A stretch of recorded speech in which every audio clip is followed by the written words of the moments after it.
इस एपिसोड में हम आपको फिजियोलॉजी ऑफ स्टमक पार्ट 2 में बताएंगे कंपोजिशन ऑफ गैस्ट्रिक जूसेस। तो गैस्ट्रिक जूसेस जो ये स्टमक से जूस निकलते हैं उनका कंपोजिशन क्या है, तो उसमें 99.5% तो वाटर होता है और 0.5% सॉलिड सब्सटेंस होते हैं। अब सॉलिड वाले में फिर क्या क्या हमें मिलता है, तो पहला है ऑर्गेनिक और दूसरा है इनऑर्गेनिक। अब ऑर्गेनिक में क्या क्या है, तो बहुत सारे एंजाइम हैं, जैसे पेप्सिन है, रेनिन है, गैस्ट्रिक लाइपेज है, जिलेटिनेज है, यूरेज है। ये मुख्य एंजाइम्स स्टमक के जूस में पाए जाते हैं।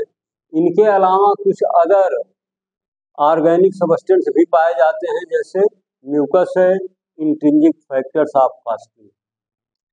अब इनऑर्गेनिक में आपको मिलेगा HCl, sodium, calcium, potassium, bicarbonate, phosphate और सल्फेट। तो ये इनऑर्गेनिक सब्सटेंसेस की लिस्ट, और ये ऑर्गेनिक में दो पार्ट करके बताया गया, कुछ एंजाइम हैं और कुछ नॉन एंजाइम हैं, तो इनको अलग अलग आपको बता दिया गया। अब आ जाइए फंक्शन ऑफ गैस्ट्रिक जूस। ये गैस्ट्रिक जूस वास्तव में करते क्या हैं, तो इनके काम के बारे में बताया गया कि डाइजेस्टिव फंक्शंस। ये पहला काम इनका जो मुख्य प्राइम काम है वो क्या है, डाइजेशन में हेल्प करना। तो gastric juice acts mainly on proteins.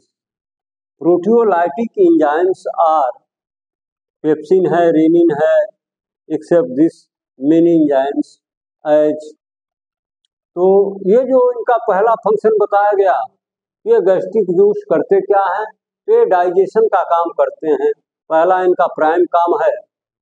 और फिर ये इसमें होता क्या है कि मेनली ऑन प्रोटीन्स, माने प्रोटीन के डाइजेशन में गैस्ट्रिक जूस की मुख्य भूमिका होती है। जैसे कि आपके भोजन में मुख्य रूप से 3 पार्ट कार्बोहाइड्रेट, लिपिड और प्रोटीन पाए जाते हैं। तो उसमें कार्बोहाइड्रेट या लिपिड के डाइजेशन में गैस्ट्रिक जूसेस का कोई बहुत इंपॉर्टेंट रोल नहीं होता है, लेकिन प्रोटीन में, प्रोटीन के डाइजेशन में इनकी मुख्य भूमिका होती है। इन जूस को हम नाम देते हैं प्रोटियोलाइटिक एंजाइम, माने वे एंजाइम जो प्रोटीन को लाइसिस कर दे, माने प्रोटीन को तोड़ दे, प्रोटीन को डाइजेस्ट कर दे, तो उनको हम नाम देते हैं प्रोटियोलाइटिक एंजाइम। इनका नाम दिया गया है मुख्य रूप से पेप्सिन है, रेनिन है, इसके अलावा गैस्ट्रिक लाइपेज है, जिलेटिनेज है, यूरेज है और गैस्ट्रिक एमाइलेज है।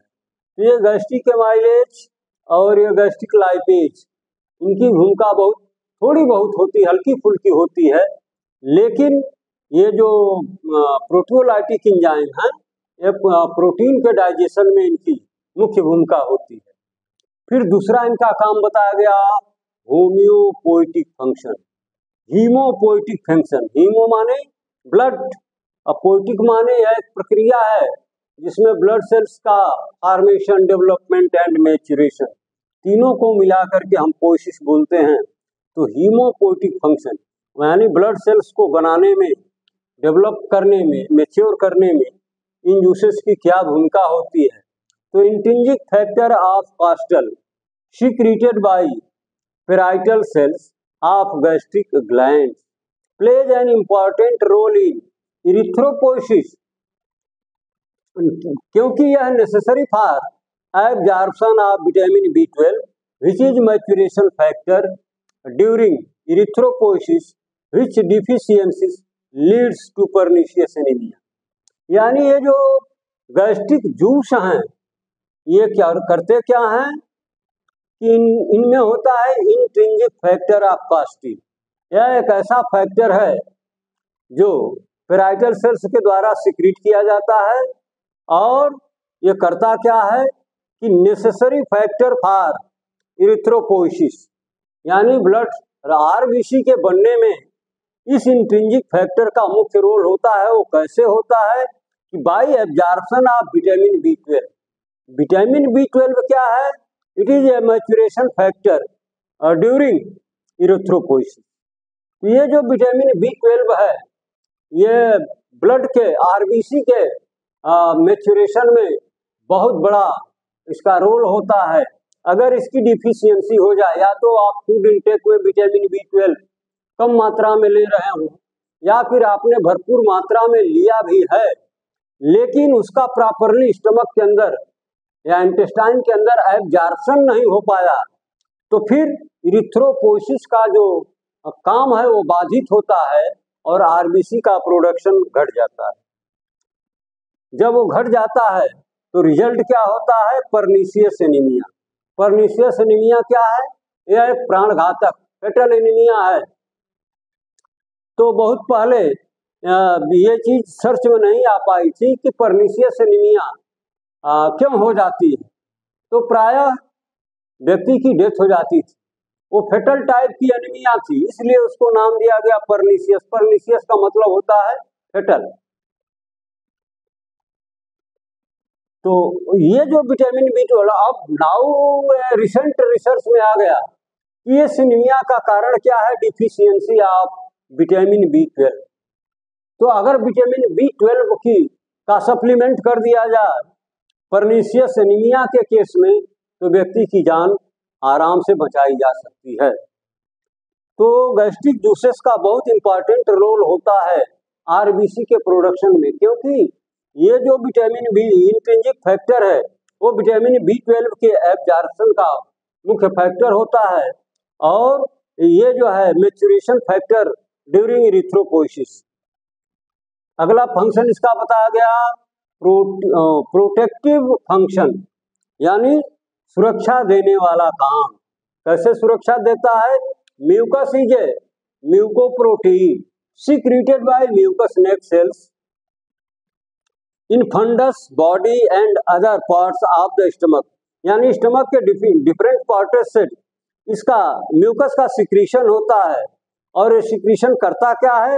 इट प्रोटेक्ट्स वाल from the mechanical injury and mucosa from HCl। ये जो HCl पैदा होता है, HCl क्या है? एसिड। एसिड का गुणधर्म क्या है? जलाना।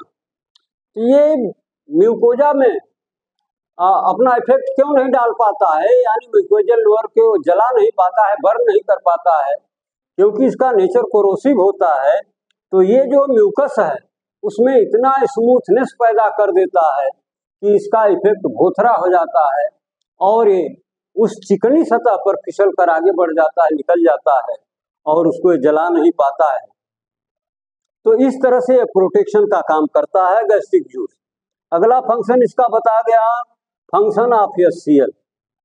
It activates pepsinogen into pepsin.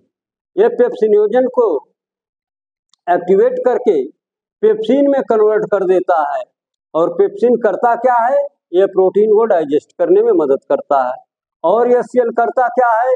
Kills harmful bacterias entered in stomach. भोजन के द्वारा या भोजन के साथ या भोजन के रूप में मिले जुले कुछ ऐसे हार्मफुल बैक्टीरिया जो स्टमक में पहुंच जाते हैं और वास्तव में वो हमारे बॉडी के लिए नुकसानदायक होते हैं, तो उनको ये वहीं पर किल कर देता है और हमारे बॉडी की सुरक्षा को बढ़ा देता है। तो इस तरह से इसका एक अहम काम है, मुख्य काम है फंक्शन ऑफ वो प्रोटेक्शन। अब आइए function of HCl। Function of HCl आपको बता दिया गया क्या करता है। अब अगला टॉपिक है secretion of gastric juices. Pepsinogen, इसमें एक फैक्टर है पेप्सिनोजन। ये कहाँ पैदा होता है, कहाँ बनता है, कहाँ उत्पन्न होता है? तो synthesised from amino acid in the ribosome attached with endoplasmic reticulum in chief cells. जैसा कि आप जानते हैं कि राइबोसोम में प्रोटीन का प्रोडक्शन होता है, और वो किससे अटैच होता है? ये जो रेटिकुलम,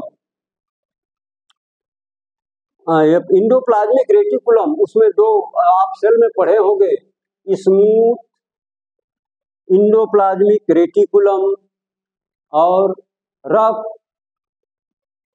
इंडोप्लाज्मिक रेटिकुलम। तो ये दो तरह के होते हैं, एक पर जिस पर ये प्रोटीन चिपकी होती है वो रफ टफ होता है तो उस पर ये अटैच होता है। फिर दिया है secretion of HCl। It is an active process that taken place in the canaliculus of peristalsis।